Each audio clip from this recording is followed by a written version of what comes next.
시편 122편입니다.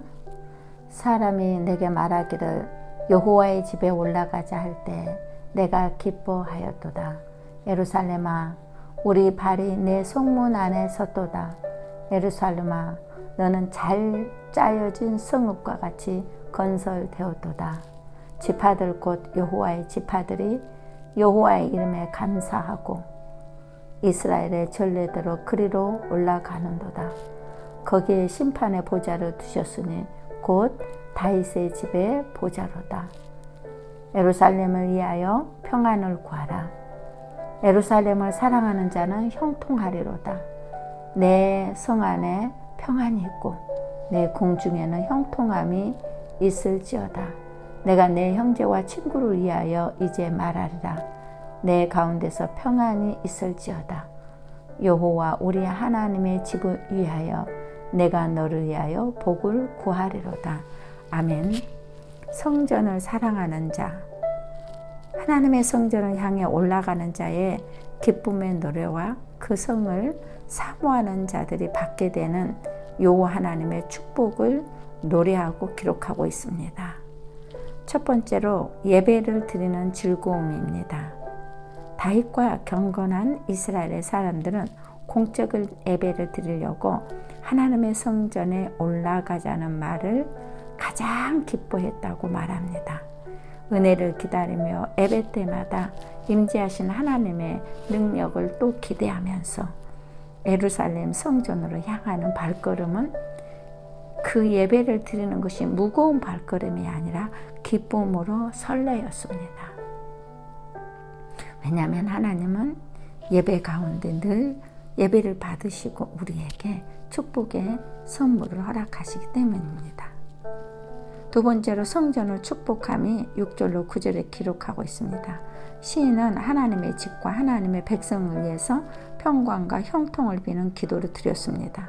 하나님이 함께 하시는 예루살렘을 사랑하며 축복하는 자가 형통하게 됩니다. 하나님이 함께 하시는 자들을 축복하면은 그 자신이 축복을 받는 법이기 때문입니다. 우리들도 교회를 사랑하고 하나님의 영광과 그의 백성의 형통과 평안을 구하는 기도를 게으리 하지 말아야 합니다. 6절로 7절에 보면은 이스라엘의 예루살렘 평안을 구하라라고 말합니다. 사랑하는 마음으로 기도하는 자에게 형통하리라고 말씀하셨습니다. 예루살렘은 이스라엘의 중심지고 신앙의 중심지입니다. 하나님의 거룩한 성전이 하나님의 임재의 상징이 있는 곳입니다. 이곳에서 복음이 전 세계로 퍼져나갔습니다. 그리고 그 유대인들의 씨앗인 아브라함과 다윗과 예수 그리스도로 말미암아 구속사가 펼쳐졌습니다. 이스라엘 그들로 통해서 복음을 받아들인 우리는 복음의 은혜와 축복을 다시 전하고 나누어야 됩니다. 유대인들은 자기들이 구해줄 메시아를 지금도 기다리고 있습니다. 그러나 예수 그리스도 메시아는 이미 오셨습니다. 그 피로 우린 죄를 속량을 받았습니다. 구원의 역사를 위하여서 우리는 눈물로 기도해야 됩니다. 이스라엘 백성들도 예수 그리스도를 믿고 죄의 속량함을 받아서 하나님께서 약속하신 말씀이 성취되어야 합니다. 율법의 구속이 아닌 예수 그리스도 안에서 진리를 알고 참 자유와 사랑과 성령을 만나서 기쁨과 행복을 맛보게 중보 기도해야 합니다. 그 땅에 주님은 다시 오시겠다고 약속하셨습니다. 그래서 우리는 이스라엘 위에서 얄리야 다시 고토로 백성이 돌아오게 하고 국가와 이정자들과 선교사들, 종교 지도자들, 그 유대인 크리스찬들, 그리고 이스라엘과 팔레스타인들, 아랍 국가들을 위해서 기도해야 됩니다.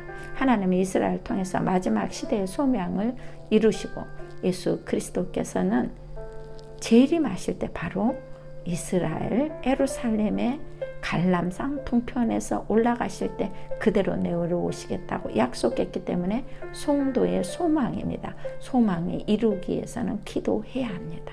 스가랴 12장과 또 13장, 14장을 통해서 보면은 예수 그리스도의 재림을 위해서 이스라엘 백성들이 회개 운동이 일어나야 하고 여호와의 날을 기다리며 준비해야 하는 백성이 되어야 된다고 말씀하고 계십니다. 우리의 기도를 하나님은 기다리십니다. 이스라엘 그들은 우리 형제요 구원받아야 할 백성입니다. 그래서 이스라엘 위하여 기도하면 형통하고 평강을 주시겠다고 약속해 주셨습니다. 우리 민족을 사랑하며 민족들을 위해서 기도하고 교회를 위하여 기도합니다. 교회를 왜 위해서 기도합니까? 부흥과 영혼 구원을 많이 하도록 기도합니다. 또 우리는 사역자들을 위해서 기도하고 거룩한 일을 위하여서 기도합니다. 이제 우리는 온 열방의 주를 높이고 우리 주님의 복을 받도록 중보로 기도해야 됩니다. 특별히 하나님께 복을 받은 자는 그 이웃을 향해서 기도하고 또 나라를 위하여 기도함으로 기도의 향을 하나님께 올려보내야 되고 기도의 잔을 채워야 됩니다. 은혜와 하나님의 사랑을 맛본 자는 반드시 그 은혜를 보답하고 갚아야 함이 마땅합니다. 주께서 다시 오실 그날을 준비하면서 이스라엘의 회복을 놓고 기도하기를 원합니다. 그 마라나타 예수를 기다리는 자의 모습은 바로 이스라엘의 회복을 위하여 중보로 기도하는 것을 게으르지 않는 것입니다. 여러분이 드려지는 예배와 기도가 늘 기쁨이 되고 하나님의 전을 사랑하는 여러분 되시기를 바랍니다. 기도하겠습니다. 은혜로우신 하나님 아버지, 예배자로 교회를 섬기는 자로 교회를 돌보는 자로 헌신하는 자로 교회를 세우게 하시고 선교하게 하시고 전도하게 하심에 감사를 드립니다. 이제 평안을 구하는 기도를 세계 열방으로 보냅니다. 전쟁의 위기 속에서 다툼과 경쟁이 있는 곳에 도시를 다스리는 공직자, 정치를 하는 위정자들, 나라의 권세자들, 왕들, 그리고 이스라엘의 예루살렘, 그 전쟁의 트라우마로 지금도 고통을 당하고 있는 자들, 불안에 휩싸여서 평안을 구하는 그들에게 이 시간에 평안을 구합니다. 기쁨의 선물을 저들에게 허락하여 주시옵소서. 희락의 성령의 열매가 맺히도록 하나님 열방을 향하여서 주의 불꽃 같은 눈을 저들에게 떼지 마옵시고 궁유로운 정을 베풀어 주시옵소서. 오늘도 살아서 우리에게 늘 좋은 것으로 주시기를 약속하신 하나님 감사를 드립니다. 특별히 코로나 19으로 통해서 많은 사람들이 즐거운 예배를 드리는 것에 많이 누리지 못했었습니다. 하나님 다시 회복되게 하여 주셔서 하나님 앞에 예배를 기뻐하며 설레임으로 주의 임재를 맞이하게 하여 주시옵소서. 오늘도 살아계신 예수 그리스도의 이름으로 감사하며 예수 그리스도의 능력을 높여드리며 다시 오실 주님을 기다리며 예수님의 이름 받들어 기도하옵나이다. 아멘.